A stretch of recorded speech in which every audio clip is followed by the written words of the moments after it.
Olá pessoal, aqui é o professor Rafael. Hoje nós vamos falar do periférico USART. Historicamente pode-se categorizar as estratégias de transmissão de dados como paralelo ou serial. Vamos imaginar aqui que a gente quer transmitir palavras de 8 bits e nessa figura aqui da direita eu tenho duas opções. A primeira delas paralela, onde eu tenho 8 condutores e eu transmito 1 bit em cada condutor de forma paralela. Já na segunda opção, eu tenho somente um condutor e para enviar a palavra, eu utilizo uma estratégia de serialização e envio 1 bit de cada vez. De cara aqui, só olhando para a figura já ficam claras algumas características. Na transmissão paralela aqui, por exemplo, proporciona maior velocidade porque eu transmito 8 bits de cada vez. Porém, eu acabo tendo maior custo porque são 8 condutores.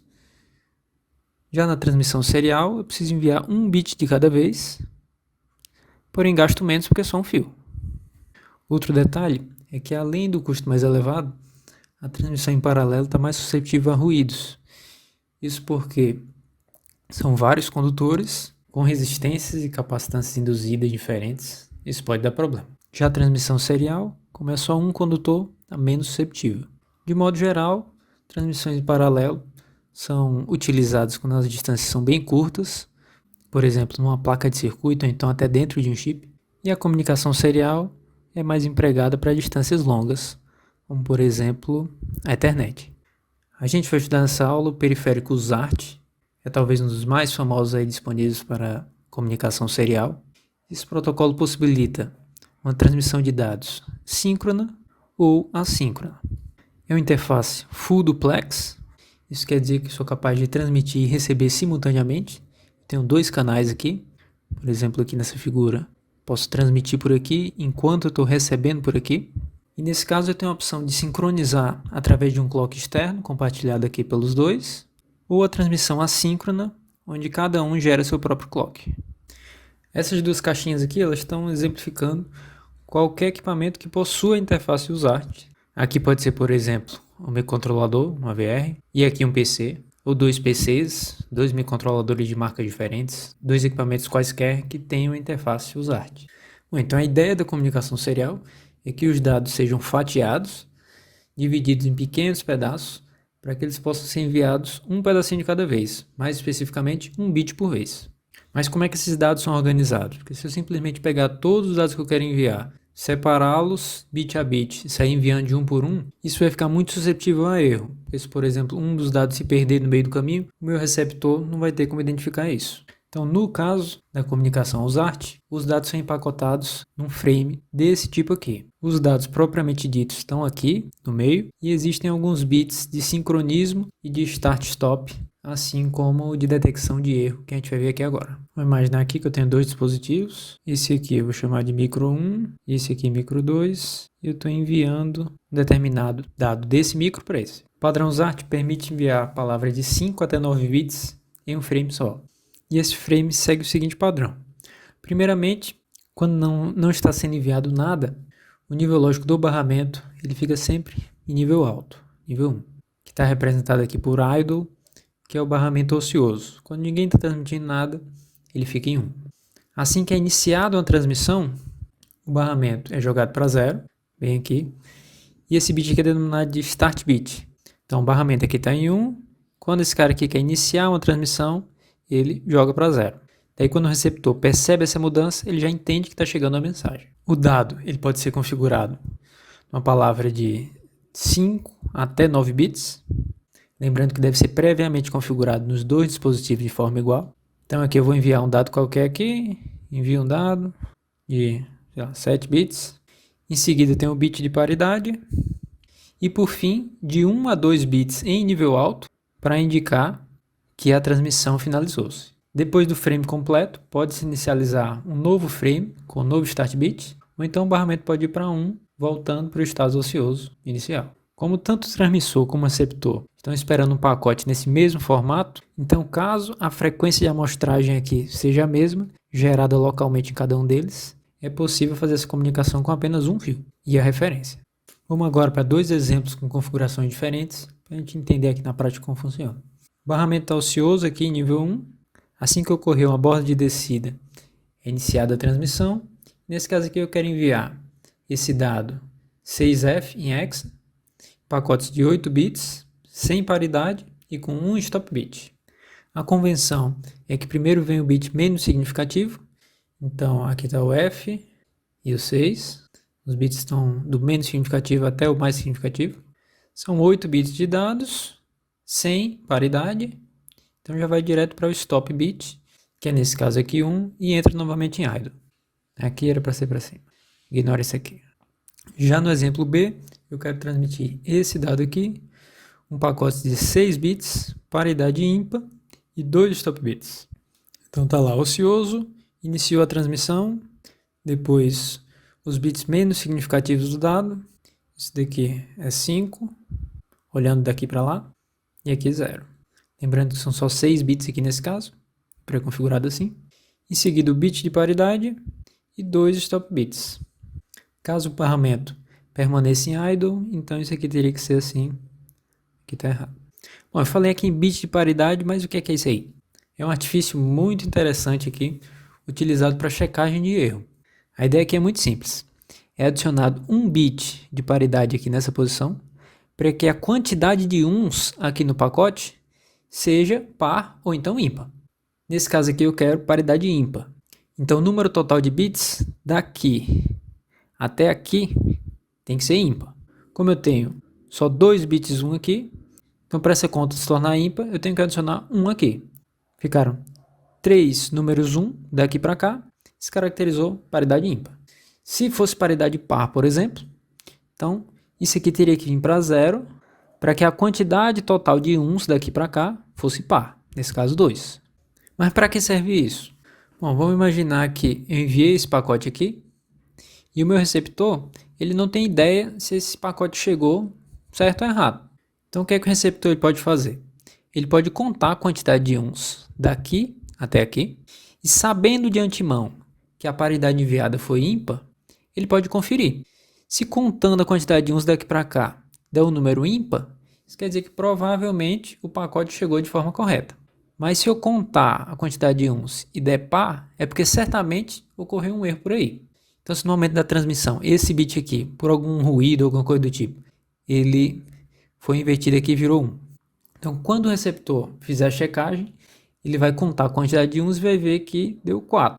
Porém 4 não é ímpar. Então ele já vai saber que certamente essa informação aqui foi corrompida e vai ignorar. Bom, aí você poderia me perguntar, e se ocorrerem duas inversões aqui? Se esse 0 aqui também virar 1. Então o número, ao invés de 4, vai ser 5. A quantidade de uns aqui vai ser 5. Vai ser paridade ímpar e não vai ter como o receptor identificar esse erro. É verdade. Porém, como a probabilidade de duas inversões é muito menor do que a probabilidade de uma inversão, então esse método aqui acaba capturando a maioria dos erros. E quais são as opções que a gente tem na implementação da USART no Atmega 328? Se você olhar no datasheet, vai ver que é um periférico full duplex, como a especificação indica, síncrono assíncrono, porque é USART, né? Esse S é de síncrono, esse aqui é de assíncrono. A operação síncrona, o clock pode ser gerado pelo mestre ou pelo escravo, qualquer um dos dois envolvidos. Daí no caso da operação assíncrona, a gente viu que é muito importante que os dois lados da conversa estejam na mesma taxa. Senão, um vai estar enviando e o outro vai estar entendendo o pacote de uma outra forma. Por exemplo, se o transmissor estiver enviando nessa frequência aqui e o receptor estiver lendo nessa aqui, ele vai pegar só a metade dos bits que estão sendo enviados, né? Então é importantíssimo que a taxa seja a mesma dos dois lados da comunicação. Esse micro aqui, ele tem um gerador de taxa bem preciso aqui, como característica. Como eu falei, esse padrão suporta frames de 5 até 9 bits de dados e 1 ou 2 stop bits. Em seguida vem os mecanismos de checagem de erro, né, o de geração de paridade e o de conferência de paridade do outro lado, ambos por hardware. Vamos frisar isso. Detecção de colisão e erros nos frames. Os frames têm que seguir certinho o que foi definido inicialmente. Nessa implementação também tem um filtro aqui para evitar ruídos excessivos. Tem 3 fontes separadas de interrupção. Quando uma transmissão é completa, isso pode gerar uma interrupção. Quando a recepção é completa, isso também pode gerar outra interrupção. Ou quando ocorre um esvaziamento no registrador de dados, ou seja, alguma coisa acabou de sair ou chegar. E por fim, também são disponíveis dois modos especiais aqui, o modo de velocidade dupla e SPI mestre. O ZART também pode ser utilizada como módulo mestre SPI. A taxa de transmissão é definida aqui através desse registrador aqui. Escolhendo o modo e definindo esse registrador, é possível calcular a taxa de transmissão, que deve ser a mesma no receptor e no transmissor. Se você já tiver um valor de taxa e quiser calcular o registrador, é só isolar ele aqui, fica dessa forma, o valor do registrador em função da frequência do micro e da taxa desejada. Eu extraí esse diagrama de blocos aqui da esquerda do datasheet do Atmega 328P. Ele ilustra aqui todas as funcionalidades disponíveis. Nessa parte aqui de cima está o circuito de clock, é onde vai ser gerada a taxa de transmissão a partir de, como a gente acabou de ver, desse registrador aqui especificamente. Dependendo desse registrador e da frequência de oscilação do micro, é gerada a taxa de transmissão. Isso para o modo assíncrono. Para o modo síncrono, esse sinal de clock ele pode vir externamente aqui de um pino do micro, que nesse caso é esse aqui. Aqui embaixo estão os registradores de configuração para esse periférico, a gente vai ver daqui a pouco. E aqui no meio os circuitos de transmissão e de recepção. Lembrando que é full duplex, então eu posso estar transmitindo e recebendo ao mesmo tempo. O ponto mais importante aqui é o registrador de dados, que é esse bem aqui. A transmissão de qualquer coisa se dá da seguinte maneira. Você deve escrever nesse registrador de dados aqui, que ele é de 8 bits. Esse dado vai ser copiado para um registrador de deslocamento, também de 8 bits. Então o dado que você colocou aqui vai vir para cá. E a cada pulso de clock ele vai ser deslocado e o bit vai ser enviado. Se a paridade estiver marcada como par ou como ímpar, então é gerado o bit de paridade também para que possa ser enviado junto com o pacote. A transmissão é feita nesse pino aqui, T de transmissão, e a recepção é da mesma forma nesse outro pino aqui, começando com R aqui. Então o dado começa a chegar por aqui, é checada a paridade, o dado vai enchendo aqui o registrador de deslocamento, então ele começa aqui e vai caminhando aqui no registrador de deslocamento, até que ele seja completamente preenchido, e o dado é disponibilizado aqui para o registrador que eu posso ler quando a recepção for finalizada. Daí uma coisa interessante aqui, ó, que vocês podem perceber, que esses dois registradores ele têm o mesmo nome. Na prática, eles têm o mesmo endereço, mas quando você tenta escrever nesse registrador, o dado vai ser efetivamente escrito aqui para ser enviado. E quando você tentar ler desse registrador, o dado vai ser lido daqui, que é o que chegou pela serial. Então é o mesmo endereço, mas são duas posições diferentes.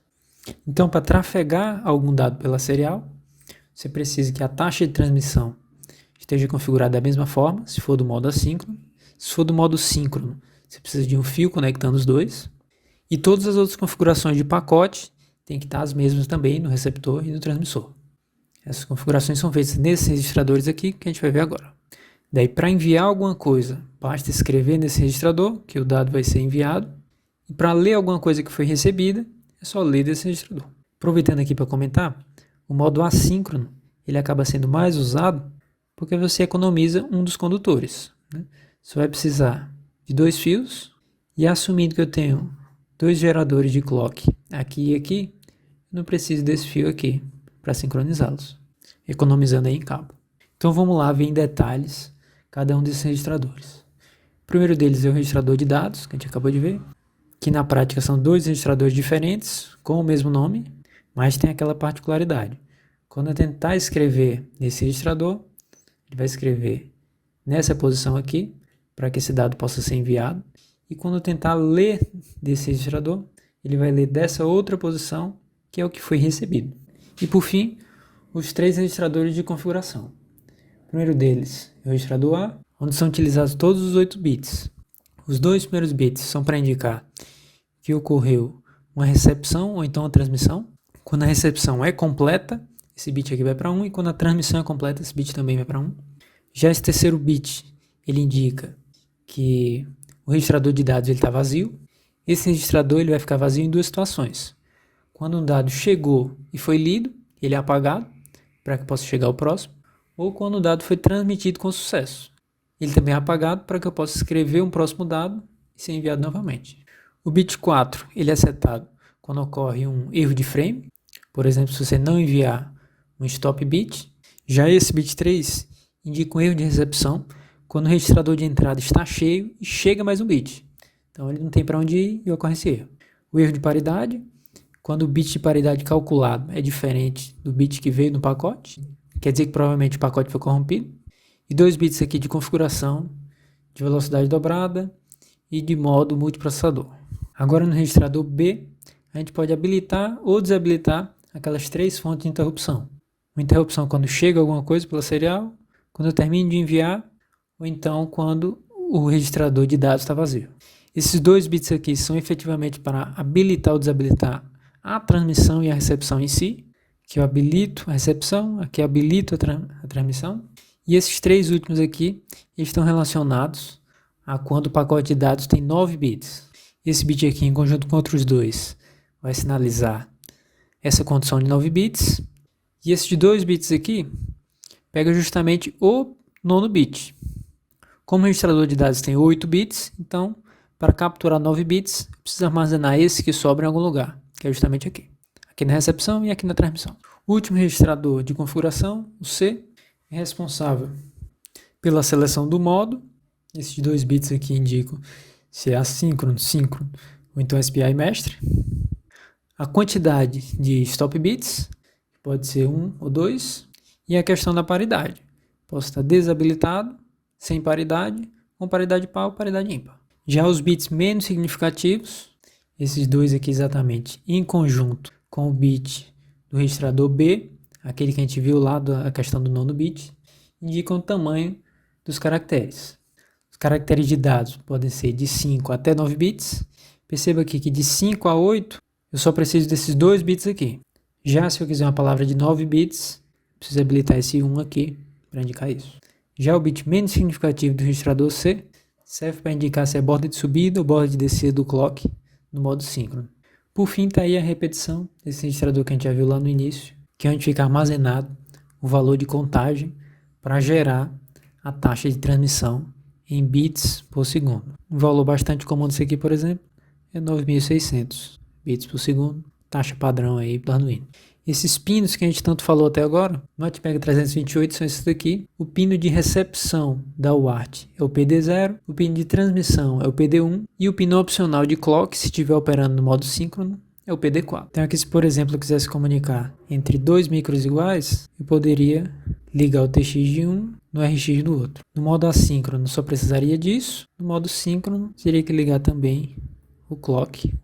E assumindo que as configurações estão iguais em ambos os micros, então eu posso trafegar dados aqui utilizando poucos pinos. Como sempre, vamos finalizar com o nosso exemplo prático de implementação em C. A primeira definição é a frequência de operação da CPU, 16 MHz, como a gente vem trabalhando.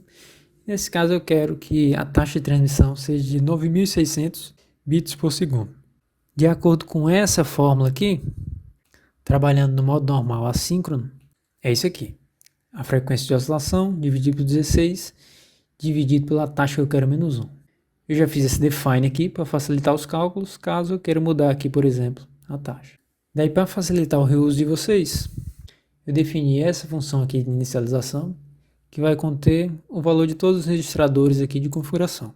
A primeira coisa é definir a taxa de transmissão. A gente acabou de ver que são esses 2 registradores aqui, que é a parte alta e a parte baixa desse cara aqui. Esse valor aqui, botar a parte mais significativa aqui, estou deslocando aqui 8 bits para a direita, e a parte menos significativa, que é o resto, aqui nesse outro. Lembrando que esse valor aqui é o que eu estou recebendo aqui como argumento para essa função.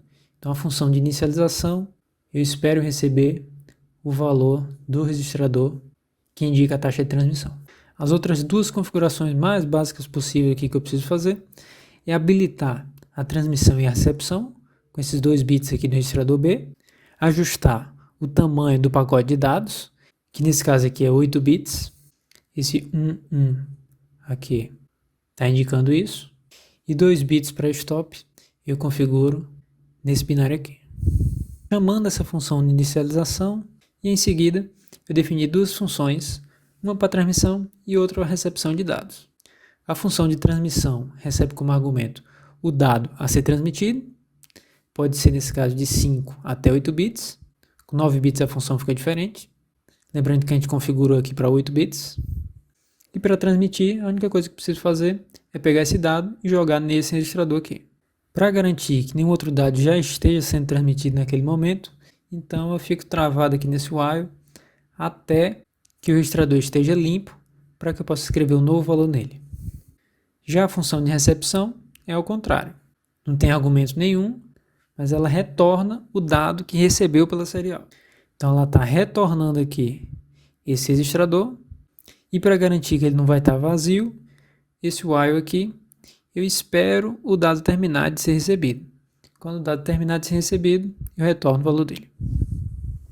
Agora vamos lá para o Ultimate Studio para a gente rodar isso na prática. Aqui está o exemplo que a gente acabou de analisar. Vamos rolar aqui para o final.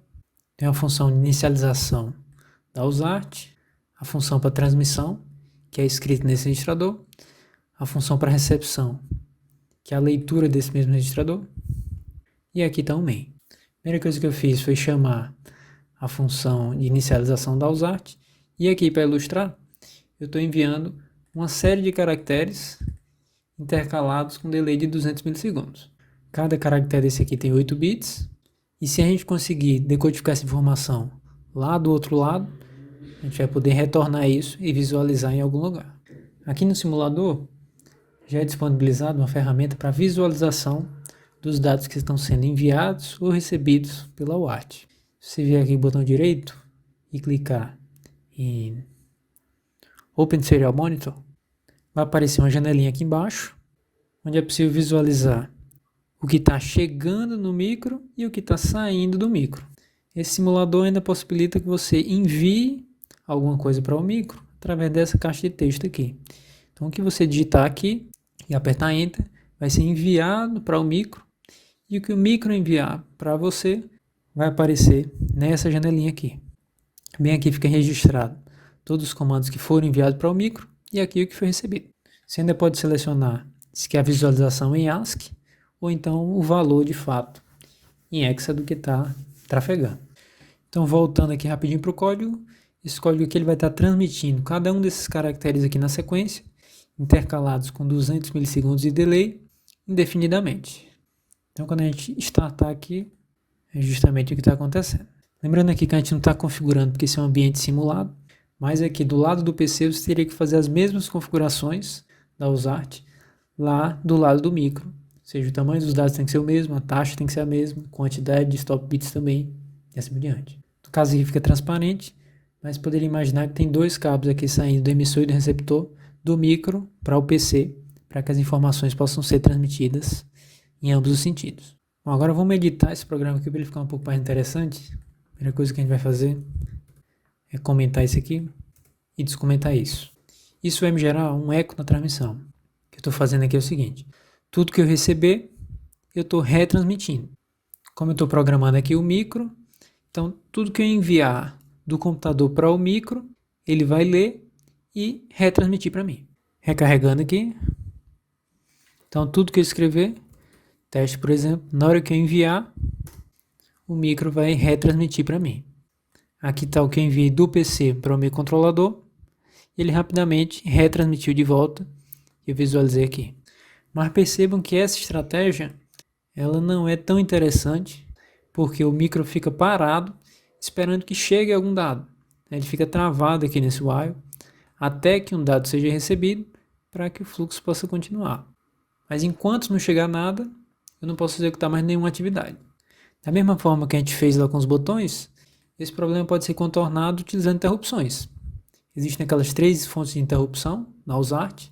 E aqui, por exemplo, nesse trecho de código, eu posso aproveitar que tem uma interrupção que é disparada quando chega alguma coisa pela serial para executar sem ter que ficar esperando. Aqui vou replicar o que a gente acabou de fazer. Daí, para executar a interrupção, eu preciso primeiro incluir a biblioteca de interrupções. Preciso habilitar a interrupção, que é o que esse bit aqui faz, e habilitar o bit global de interrupções. Dessa forma, sempre que chegar alguma coisa pela serial, eu vou executar isso aqui, que nesse caso, mais uma vez, é retornar um eco. O que eu estiver recebendo, eu vou retransmitir. Recarregando aqui, mais uma vez funcionou. Daí, para tornar a coisa mais interessante ainda, a gente pode criar mensagens para poder disparar determinados comportamentos do micro. O que eu fiz aqui nesse exemplo foi definir uma saída, nesse caso aqui na porta C, bit 0 da porta C, e sempre que eu receber o caractere L, eu vou botar esse bit em nível 1. Quando eu receber o caractere D, eu vou botar em nível 0. Então, conectando qualquer coisa nesse pino, o L eu ligo e o D eu desligo. Eu criei um char aqui que chamei de recebido, e a gente já sabe que sempre que chegar alguma coisa, essa função aqui vai ser executada. Então, assim que foi desviado para cá, nesse registrador aqui vai estar o resultado da palavra que chegou. Estou copiando ela para essa variável recebido e estou comparando. Se o que foi recebido foi igual a L, então eu ligo o bit. Se for igual a D, eu desligo. E para visualizar, eu também estou retornando um eco aqui para a gente ver se realmente o que chegou foi aquilo que a gente enviou. Daí aqui eu vou adicionar um LED, reload, e vamos rodar aqui. Se a gente enviar um L, deve acender. Acendeu. Enviando um D, deve desligar. Enviando qualquer outra coisa aqui, por exemplo um A, deve acontecer nada. Ligar, desligar. Que agora, com essa opção de comunicação serial, a gente pode enviar dados extremamente grandes somente com um fio. Até então, para acionar os nossos displays, por exemplo, a gente precisava de uma série de fios para que esses dados pudessem ser transferidos de forma paralela. Utilizando uma estratégia serial, eu diminuo a quantidade de fio, simplificando o uso de hardware e liberando aí as portas para usar para outras finalidades.